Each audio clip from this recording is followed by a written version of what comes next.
rain-soaked highway outside Phoenix, Arizona, Luna Garza gripped the worn steering wheel of her old red pickup truck. Her knuckles white from the cold and the long night, her headlights cut through the thick curtain of rain, revealing only a few feet of wet asphalt at a time. The wipers squeaked back and forth, struggling to keep up with the storm. It was past midnight and she was running late again, but the extra cash from this haul would cover her brother's next round of physical therapy, so she pushed on.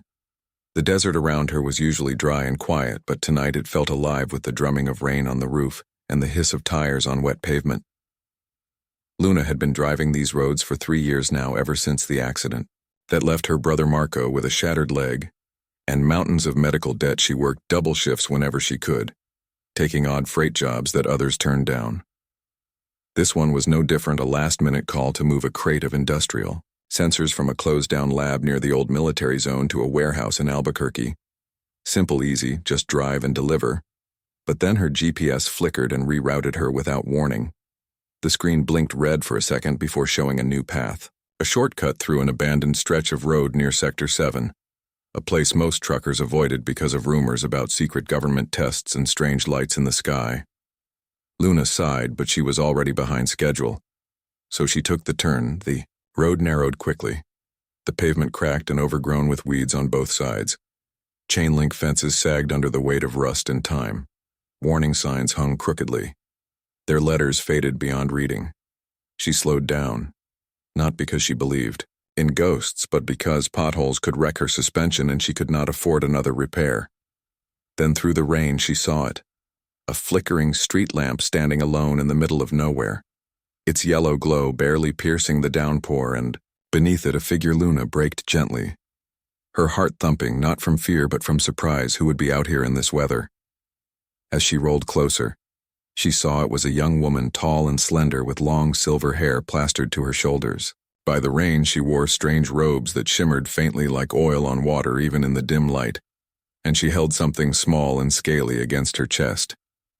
The girl stood perfectly still, watching the truck approach, her eyes wide and alert. Luna hesitated. She knew better than to pick up strangers, especially out here. But something about the girl's posture, the way she flinched at every thunderclap, told Luna this was not a trap. This was someone running. She rolled down her window just enough to speak over the rain. "Hey, you okay?"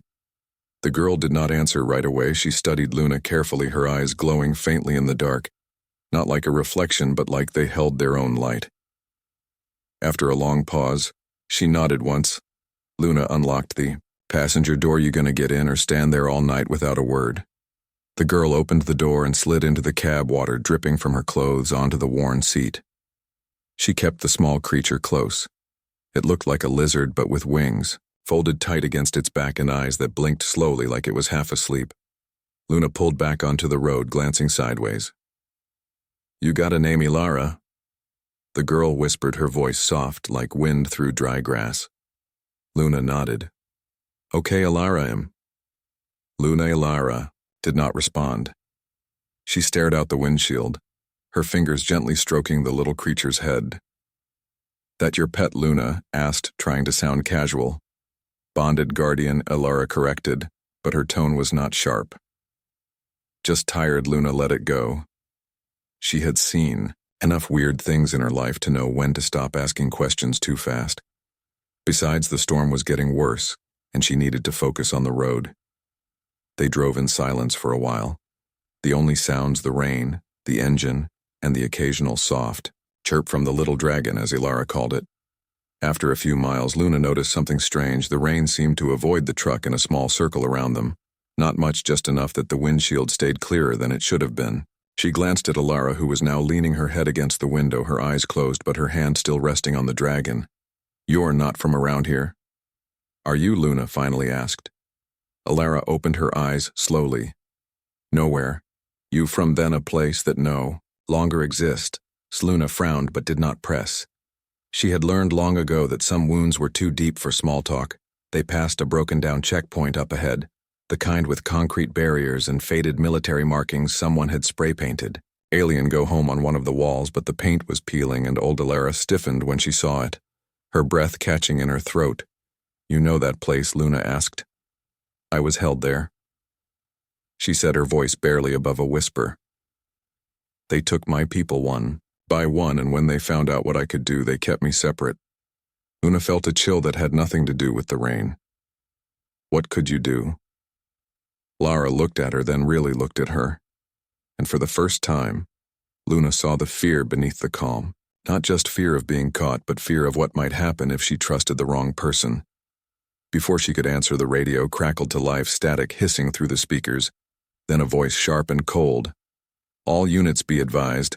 Suspect last seen. Near Sector 7, silver hair, non-human, possible biohazard, approach with extreme caution. Do not engage alone. Alara went pale, her hand tightening around the dragon Luna. Killed the radio with a quick twist of the knob, her mind racing. They were looking for her, and if they found her in this truck, they would not care about explanations. We need to get off this road. Luna said more to herself than to Elarash. Took the next dirt turn-off, tires splashing through muddy puddles. The truck bounced over ruts and rocks, but she did not slow down. She knew these back roads from years of hauling scrap and spare parts through the desert. She could lose them here. If they were lucky, after 10 minutes of rough driving, she pulled into a dry wash hidden by mesquite trees and killed the engines. Stay quiet, she whispered. They sat in the dark, listening. The rain had softened to a drizzle, and the only sound was the drip of water from the trees and the soft breathing of the dragon. After a long while, headlights swept past in the distance, slow and searching, but they did not turn down the wash. Alara let out a shaky breath. Thank you. For what? For not turning me in. Luna looked at her. Really looked at her. The silver hair, the strange eyes, the way she held herself. Like she was used to being hunted, and yet she had still climbed into a stranger's truck. Don't know what you did or who you are, Luna said, but nobody deserves to be chased like an animal. Alara smiled faintly. It is not what I did. It is what I am. And what is that? A memory? She said softly. The last of my kind. Luna did not understand, but she nodded anyway. Sometimes understanding came later. We can't stay here, she said after a moment. I got a trailer on the edge of town. It's not much, but it's dry and quiet for no. Alara hesitated, then nodded. Luna started the engine again and turned the truck toward the city lights, glowing faintly on the horizon as they drove. She noticed something else. The little dragon had curled up in Alara's lap, its scales now glowing faintly blue like a nightlight in the dark. And for the first time that night, Luna felt something other than exhaustion. She felt hope. She did not know what was coming or why people were hunting this girl, but she knew one thing: she would not let them take her without a fight. The storm began to clear as they reached the outskirts of Phoenix, the clouds parting to reveal a sky full of stars. Alara looked up at them with a sadness so deep, it made Luna's chest ache. They are watching, Luna said quietly. Alara nodded. They always are. Then we better move fast, Luna said, and pressed the gas a little harder. The red pickup disappeared into the night. Two fugitives and a dragon heading toward whatever came next together. Luna parked her red pickup behind the chain-link fence that surrounded her trailer lot. The place was quiet except for the hum of a broken neon sign 2 blocks away and the soft rustle of desert wind through dry brush. She cut the engine and sat, for a moment, listening for anything out of place. No sirens, no distant engines, just the night breathing around them. Alara stayed still in the passenger seat, her silver hair damp from the rain, her eyes scanning the shadows like she expected danger to leap out at any second. The little dragon Kale had tucked himself into the crook of her arm, his tiny claws gently gripping her robe. You can stay here for tonight, Luna said, keeping her voice low. It's not fancy, but it's safe. Alara looked at her. Then, at the small metal trailer with its peeling paint and crooked porch light. She nodded once but did not move. Luna got out and walked around to the passenger side. She opened the door slowly so as not to startle her. You coming after? A pause. Alara stepped out, her bare feet touching the wet gravel. She flinched slightly at the cold but said nothing. Luna led her to the trailer, unlocked the door and flicked on a single lamp. Inside, the space was small but clean. A fold-out couch, a hot plate, a mini fridge, and shelves lined with canned food and auto manuals. Marcos' old crutches leaned in the corner near a framed photo of the two of them at a county fair years ago. Bathroom is through that door, Luna said, pointing. You can dry off in there. Towels under. The sink. Alara hesitated, then walked in, closing the door softly behind her. Luna sighed and rubbed her eyes. She was exhausted, but sleep would have to wait. She checked the windows, made sure the blinds were drawn, then sat at the small table and pulled out her phone. No signal, which was normal out here, but still worrying. She needed to know if anyone had seen them on that road. 10 minutes later, Ilara emerged, her hair braided, now her robe dry and her eyes less wild. Kyle sat on her shoulder, his wings folded neatly, his scales now a soft green like desert moss. "Thank you," she said. Luna nodded. "You hungry, eh?" A little. Luna opened a can of beans, heated them on the hot plate, and set out 2 bowls. They ate in silence. At first, the only sound, the clink of spoons. Then Ilara spoke. "They think I am a weapon." Luna looked up. "My people, the Scifi, we do not fight, we listen." She said, "The stars speak to us not in words, but in patterns, in light. In silence, we hear the songs of dying suns and newborn galaxies. We guide lost ships, we heal broken worlds. So why are they hunting you? Because I can do more than listen," she whispered. "I can answer." Luna frowned. "What does that mean?" Before she could explain, a loud bang echoed from outside. Both women froze. Kyle hissed and flattened himself against Ilara's neck. Luna moved fast. She blew out the lamp, plunged the trailer into darkness, and crept to the window, peeling back a corner of the blind. 3 black vehicles had rolled into the lot, their headlights off, but engines running. Men in dark tactical gear were fanning out, silent and precise. They carried weapons that looked too advanced for local police. "Slavers," Luna breathed. Ilara went pale. They found us. Luna grabbed her brother's old hunting rifle from under them. Couch. It was old but loaded. She shoved a backpack into Ilara's hands, water, food, a flashlight. "Now listen, there is a panel under the truck bed behind the spare tire. It is a hidden compartment. I use it for parts, but it is big enough for you and Kale. Get in and stay quiet no matter what you hear." Ilara shook her head. "I will not hide while you face them. You will, because if they catch you, they will take you, and if they take you, they will hurt you. And that little dragon too." Luna said firmly, "This is not bravery. This is sense now." Ilara looked at her for a long moment, then nodded. She scooped up Kale and slipped out the back door just as the first boot crunched on the gravel outside. Luna waited until she heard the truck door close. Then, she opened her front door wide and stepped out, hands raised. "Hey," she called out, voice steady. "What do you want?" A man in front stepped into the dim light, his face covered by a sleek black mask, his weapon pointed at her chest. "Where is she?" "Dunno. Who?" "You mean," Luna said, "the alien girl, the one with silver hair." "Never seen her." The man tilted his head, then nodded to someone behind him. A drone lifted from the back of one of the trucks, its red eye scanning the area. It hovered near the pickup, then beeped softly. "There," she said. "The man, you are lying." Luna did not flinch. She just shrugged. "Guess you better search then." They moved fast. 2 men rushed the trailer while others surrounded the truck. Luna held her breath, hoping the compartment was well hidden, hoping Ilara stayed silent. Then one of them yanked open the truck bed and pulled back the tarp. Luna did not wait. She dropped to one knee, raised the rifle, and fired a single shot into the air. The sound cracked like thunder in the desert night. "Go!" She screamed. The engine of the pickup roared to life. Ilara must have hot-wired it from inside the compartment. The truck lurched forward, knocking one of the men aside. Luna sprinted for the driver's side door, leaping in as it swung open. "Hold on," she yelled. She slammed the gas and the truck fishtailed out of the lot, gravel flying behind them. Bullets pinged off the rear bumper, but Luna did not look back. She took the first dirt road she saw, then another, weaving through the maze of back trails she knew, like the lines on her palms after 20 minutes of hard driving. She finally slowed. The desert stretched out around them, empty and still. "You okay back there?" she called. Ilara slid out of the compartment, her face streaked with dust but her eyes bright. Kale chirped from her shoulder. "You could have left me," she said. "Why would I do that?" "Because I am not your problem." Luna glanced at her. "You are now." They drove until dawn, the sky turning pink over the mesas. Luna found a dry creek, bed shielded by high rocks, and parked the truck beneath an overhang. "We need rest," she said. "But we can stay long." Ilara nodded. She looked exhausted, but she sat up straight and placed a hand on Kyle, who had curled into a ball on her lap. "Is hurt," she said softly. One of their weapons grazed him during the escape. Luna frowned. Let me see. Kel lifted his head and let out a weak trill.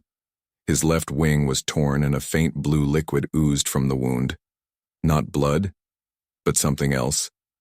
I have some. Vet supplies, Luna said. I used to help my neighbor's horses. It is not perfect, but it is something. She dug through her emergency kit and found antiseptic gauze and a small roll of bandage tape.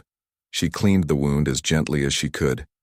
Kyle did not struggle. He seemed to understand she was helping as she worked. Elara watched her with an expression Luna could not read. Why do you care? She asked. Luna paused. Because my brother was hurt once and people looked away because it was easier, because he was just one person in a big broken world. I swore I would never do that. Elara looked down at her hands. You are not like the others. Most humans are good. Luna said it is just the loud ones who make all the noise. They sat in silence for a while, the sun rising higher, the desert warming around them. What happens now? Elara asked. Luna leaned back against the seat and closed her eyes. We find a place they won't look. We keep you and Kale safe, and we figure out how to stop them from hurting anyone. Elara did not answer, but after a moment she reached out and placed her hand over Luna's. Thank you, she said softly. Luna opened her eyes and smiled a little. You are welcome. Then Kale made a soft sound, like a purr, and nestled closer to Elara, his scales glowing faintly in the morning light. Luna knew the danger was not over, knew that those men would keep coming, knew that the whole world might be hunting this girl and her dragon. But for now, in this quiet moment under the wide desert sky, they were safe, and that was enough for now. Luna drove through the pale morning light, her eyes heavy but her hands steady on the wheel. They had left the creek bed before sunrise, heading deeper into the Sonoran Desert, where the roads turned to dust and the towns disappeared for miles. At a time she kept to back trails used by ranchers and smugglers alike, places where questions were not asked and strangers were forgotten. By noon, Elara sat beside her, wrapped in a spare blanket, her silver hair tucked under a wide-brimmed hat. Luna had found in the glove box. Kale lay curled in her lap, his breathing slow and even, the bandage on his wing clean and dry for now. They needed a real place to rest, somewhere with walls and a lock and maybe even a working sink. Luna knew just the spot, an old observatory abandoned after budget cuts 2 decades ago. It sat on a high mesa surrounded by red rock and scrub brush. No one went there anymore, not even kids looking for a place to party. The road up was rough and washed out in parts, but her truck could handle it after another hour of bouncing over ruts and loose stone. They reached the base of the mesa. Luna parked in the shadow of a boulder and cut the engine. We walk from here, she said. Elara nodded and carefully lifted Kyle into a sling made from one of Luna's old flannel shirts. They climbed the narrow path up the side of the mesa. The air growing cooler with every step. At the top, the observatory stood like a lonely sentinel. Its dome cracked and covered in graffiti, but the main building was still solid. Luna unlocked a side door with a key she kept on a chain around her neck. Her uncle had worked here years ago and left her the spare before he passed inside. Dust motes floated in the sunlight that streamed through broken windows, but the floor was dry and the roof held. There is a cot in the back room, Luna said, and a hand pump for water out back. It is not a hotel, but it beats sleeping in the truck. Elara looked around, her eyes wide with something like wonder. This place still sings, she whispered. Luna raised an eyebrow. The stars, the sky, this building was made to listen, she said softly. It remembers. Luna did not understand, but she did not argue. She set to work clearing a space near the old control panel, while Elara settled Kale on the cot with fresh bandages. Over the next few days, a quiet rhythm formed. Luna hunted for supplies in nearby ghost towns, trading spare parts for canned food and medicine. She patched the roof where it leaked and rigged a solar charger from old panels she found in the storage shed. Elara stayed inside, mostly tending to Kale and staring out the dome at the sky one evening as the sun dipped below the horizon, painting the rocks in shades of orange and purple. Luna sat on the steps with a cup of weak coffee. Elara joined her. Kyle perched on her shoulder, his scales shimmering like embers. He is getting stronger, Elara said. Good, Luna replied. But there is something you should know. She continued, her voice low. Kyle is not just my guardian, he carries something inside him, something ancient. Luna waited. In my people's time before the wars, we believed that the universe was alive. Not in the way humans think of life, but as a great mind, a consciousness woven through every star and void. The Silthari were its listeners, but Kale, he is different.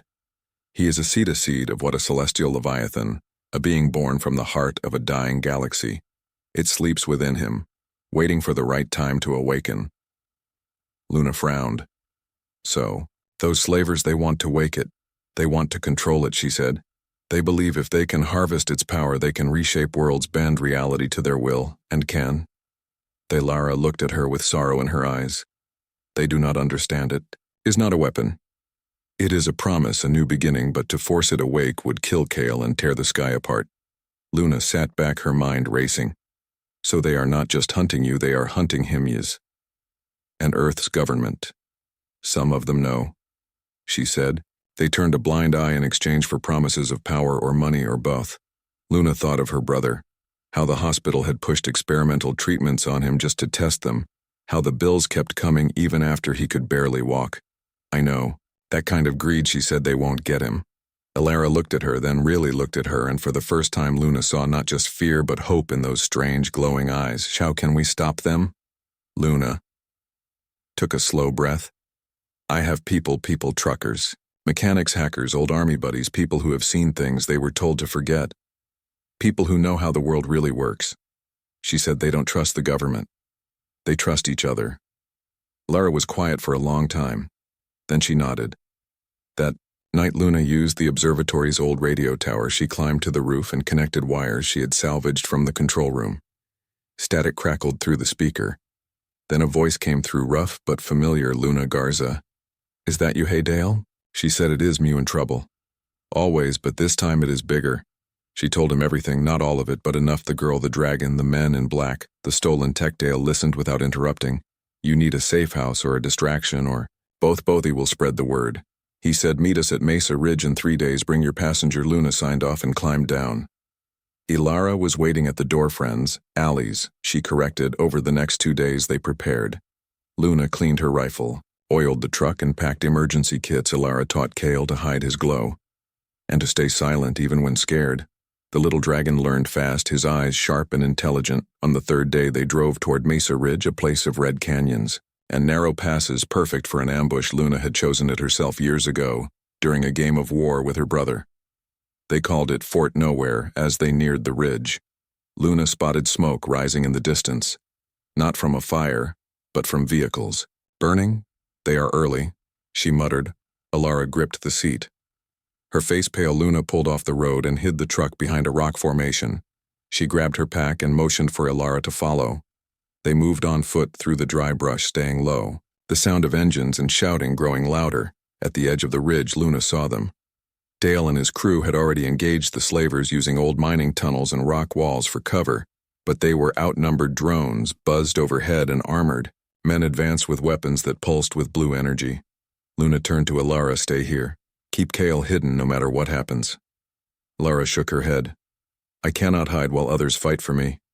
You are not hiding. You are protecting him. Luna said, pointing. To Kale, if they get him, it is over for all of you. Ilara looked at the dragon, then at the battle below. Her jaw tightened. Then she nodded. Luna kissed her brother's dog tag for luck, then ran toward the fight. She moved like a ghost through the canyon. Using every trick she had learned from years of driving forgotten roads, she set small charges on unstable rock ledges. She jammed drone signals with a handheld device Dale had given her, and she fired precise shots that disabled weapons without killing. But the slavers kept coming back at the ridge. Ilara watched helplessly. Kale trembled in her arms, his scales flickering with fear and something else. A deep inner light beginning to stir. No. She whispered, not yet. But the slavers were closing. In on Dale's position, Luna was pinned behind a boulder. Her rifle empty, Lara made a choice. She stood and walked to the edge of the ridge Kale held high. The slavers saw her and froze. There she is, one shouted. They raised their weapons, but before they could fire, Kale let out a sound. Not a roar, but a hum, deep and resonant, like a bell struck in another dimension. The air around him shimmered. Gravity-bent-on drone fell from the sky as if yanked by an invisible hand. Another spun wildly out of control. Men stumbled as the ground beneath them seemed to tilt and shift. Luna stared in awe. Alara closed her eyes and sang a single note. Pure and clear the sound carried across the canyon, and for a moment, everything stopped. Then Kale's light flared with fire but with color, with time, with memory. The slavers screamed as their weapons turned to rust their armor, to dust, their very thoughts unraveling. But the effort cost Alara dearly. She collapsed to her knees, blood trickling from her nose, her breath coming in shallow gasps. Luna ran to her, scooping her up as Dale and his crew finished off the last of the stunned slavers. "Hold on," Luna whispered. "We are not done yet." Alara looked up at her eyes dimming but still glowing faintly. "They will come again. Then we will be ready," Luna said, and with Kale curled weakly against Alara's chest, they disappeared into the maze of canyons, leaving only silence and the echo of a song no human had ever heard before. The desert wind howled through the red rock canyons of Mesa Ridge, carrying dust and the sharp scent of burnt metal.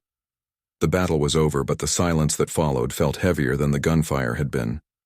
Luna carried Alara in her arms, her boots crunching over broken glass and twisted drone parts. Dale and his crew moved like shadows among the wreckage, securing weapons, disabling trackers, and dragging unconscious slavers into a sealed mining tunnel. Alara was barely conscious, her skin cool, to the touch, her breathing shallow. Kale lay against her chest, his tiny body pulsing with a faint blue light that flickered like a dying star. "We need to get her somewhere safe." Luna said, her voice tight with worry. Dale nodded. "Already on it. There is an old ranger station 10 miles west. It has been empty for years, but the walls are thick and the roof holds." Luna did not argue. She helped load Alara into the back of Dale's reinforced jeep. Kale curled into the crook of her arm, his eyes half closed but alert. They drove through the narrow canyon paths, the sun high and hot overhead, dust coating their clothes and skin. No one spoke the weight of what they had just seen pressing down on them all at the ranger station. Luna laid Alara on a cot in the back room. The place smelled of mildew and old wood, but it was dry and hidden by high sandstone walls. She checked her pulse, steady but weak. "What happened back there?" Dale asked quietly from the doorway. Luna shook her head. "I do not know, but it cost her." Dale looked at Kale, who had begun to glow brighter again, his scales shifting from blue to gold. "That little thing did all that."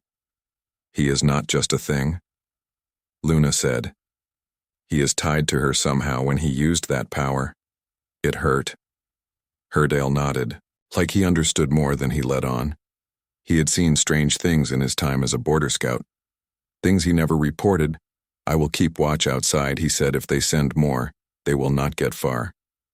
After he left, Luna sat beside the cot and took Alara's hand. It was cold, so she wrapped it in her own and waited.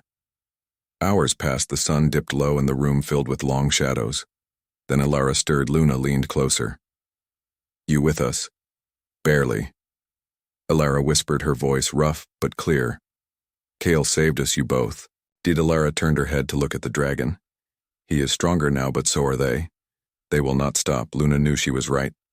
The slavers had resources, money, connections. They would send more men, better weapons, maybe even ships from orbit. "We need to disappear," she said. "Really disappear." Lara closed her eyes for a moment, then opened them again. "There is a place my people once used, a sanctuary hidden in the earth beneath the mountains. It is shielded from their scans, but I cannot reach it alone." Luna nodded. "Then we go." "Not yet," Alara said. "You need to know the truth." Luna waited. "Kyle is not just a guardian. He carries the seed of a celestial leviathan, a being born from the heart of a dying galaxy. If they harvest him, they could tear open the fabric of space and time, reshape worlds to their will." Luna felt a chill, but she did not look away. "And I am the last who can wake him properly, not with force, but with song, with balance. If I die, or if they break my mind, the Leviathan will awaken in pain and rage, and it will burn everything." Luna understood then. This was not just about saving one girl or one dragon. This was about saving everything. "Okay," she said. "We keep you both safe over the next 2 days." Alara regained her strength. Slowly, Kale ate small bits of dried fruit and meat Luna offered him, and his glow grew steadier. Dale brought news from his network. The slavers had pulled back. But military patrols had increased along the border.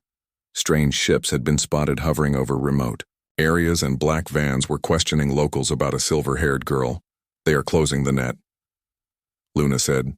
"Then we move tonight," Ilara replied. Dale helped them pack supplies, water, food, medical kits, and a handheld radio. He also gave Luna a map marked with safe houses and hidden trails used by people who did not want to be found. "You are good people," he said simply. Luna hugged him quick and hard. Then they left under cover of darkness. They drove through the night, sticking to dry riverbeds and abandoned rail lines, the truck lights off the stars, their only guide. By dawn, they reached the edge of the Sacramento Mountains. The air cooler here, the land rising into pine forests and rocky slopes. Ilara directed Luna to a narrow trail overgrown with brush. At the end stood a stone arch half buried in earth and vines. "This is it," she said.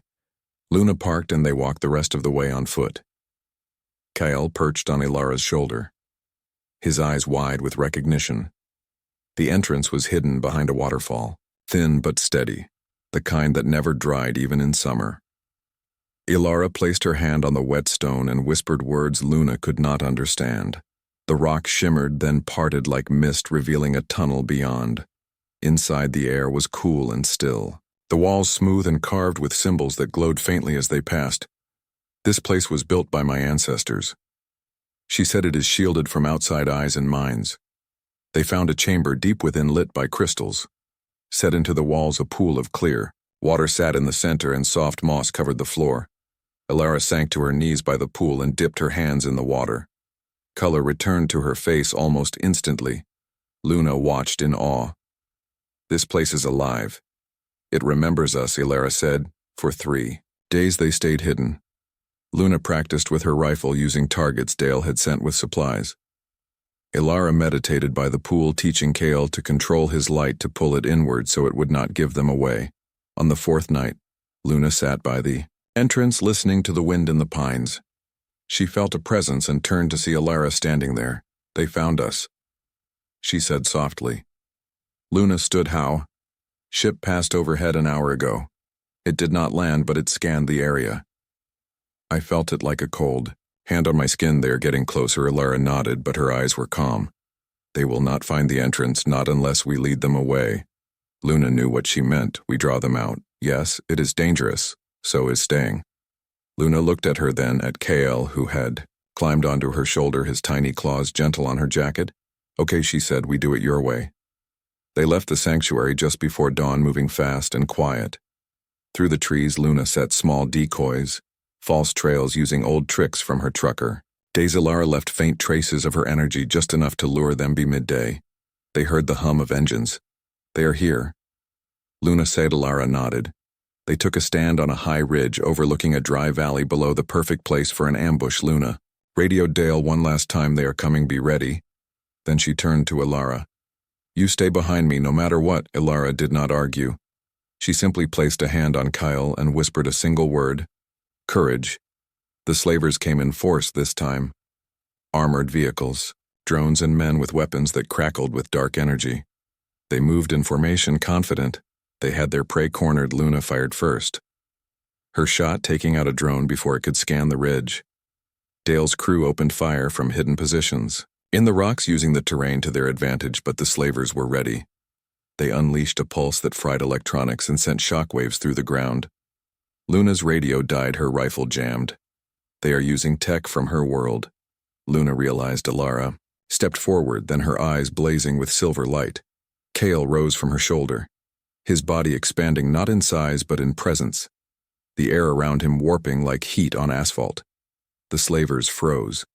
Then Kale sang. It was not a sound, but a feeling, a shift in reality itself. Gravity twisted, time slowed, the slavers' weapons turned to dust, their armor crumbled, their minds reeled. But Ilara cried out and fell to her knees, blood dripping from her nose, her body shaking with the strain. Luna caught her before she hit the ground. "Hold on," she whispered. The slavers staggered back, some fleeing, others collapsing where they stood. "It is done." Ilara gasped, but her eyes were dimming. "No," Luna said, "not yet." She lifted Ilara into her arms and ran toward the trees. Dale covered their retreat, his last working rifle barking in the quiet. They did not stop until they reached the edge of the sanctuary. Ilara was fading fast, her breath shallow. Her skin cold Luna carried her through the waterfall and into the glowing chamber, placing her gently by the pool, crawled onto her chest and pressed his forehead to hers. His light pouring into her like liquid starlight. Slowly color returned to Ilara's face. Her breathing steadied. Luna sat back exhausted but relieved. "They will keep coming," she said. "I know," Ilara whispered. "But now they know we are not alone." Luna looked at her. Then at the little dragon who had saved them all.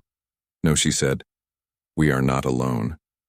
And for the first time in a long time, she believed they might actually win. Weeks passed in the quiet sanctuary beneath the mountains. The air stayed cool. The crystal lights glowed steady and the pool's water never stilled. Ilara grew stronger each day, her silver hair regaining its sheen, her eyes bright with purpose. Kale spent hours curled on the mossy floor practicing control, his scales shifting from deep blue to soft gold with just a thought. Luna kept watch at the entrance. Listening to the wind and the distant hum of the world above, she knew the slavers had not given up, but they had grown cautious after the last battle. Dale sent coded messages through hidden channels. Patrols had pulled back from the mountains and strange ships no longer hovered over the deserts. Still, Luna did not relax. She cleaned. Her rifle practiced with her knife and mapped escape routes in case they were found. One evening as the sun set beyond the stone arch, Ilara joined her at the waterfall. "They are quiet," she said. "Too quiet," Luna replied. Ilara looked out at the pines swaying. "In the breeze my people are gone, their world erased, their songs silenced, but the universe still listens." Luna nodded. She had come to understand that Ilara's words were not poetry but truth. "What will you do now?" Luna asked. Ilara turned to her. "I cannot stay hidden forever. Kale's light grows brighter every day and the slavers will keep searching, if not here then, elsewhere on this world or the next. So you leave not alone," Ilara said softly. Luna looked at her surprised. "You have given me more than safety," she continued. "You gave me trust when I expected fear. You fought for me when you had every reason to walk away." Luna shrugged. "I just did what was right. That is rare," she said. They sat in silence for a while, the water falling like a soft curtain between them and the outside world. Then Luna spoke. "I have a brother. His name is Marco. He is stuck in a small town with a broken leg and big dreams. He talks about the stars like they are old friends. Maybe he would like to meet someone who actually knows them." Ilara smiled, a real smile this time. The next morning they packed light water, food, a few tools, and the old radio Dale had given them. Luna led them out through a hidden exit on the far side of the mountain, a narrow path known only to deer and desert rats. They walked for 2 days, avoiding roads and towns, sticking to high ground and dry washes. On the third day, they reached a quiet stretch of highway outside Alamogordo, New Mexico.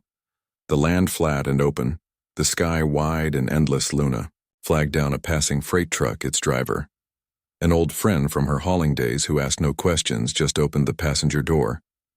They rode in silence, the desert rolling by like a sea of dust and sagebrush. Kale slept in Ilara's lap, his breathing slow and calm. By dusk, they reached a small roadside diner, its sign flickering neon and its parking lot nearly empty. Luna parked her borrowed truck and stepped out. Stretching her stiff legs, Ilara followed, her eyes scanning the horizon, like she was memorizing it. Then she saw it, a figure standing by the diner's entrance, tall and lean, with silver hair catching the last light of day.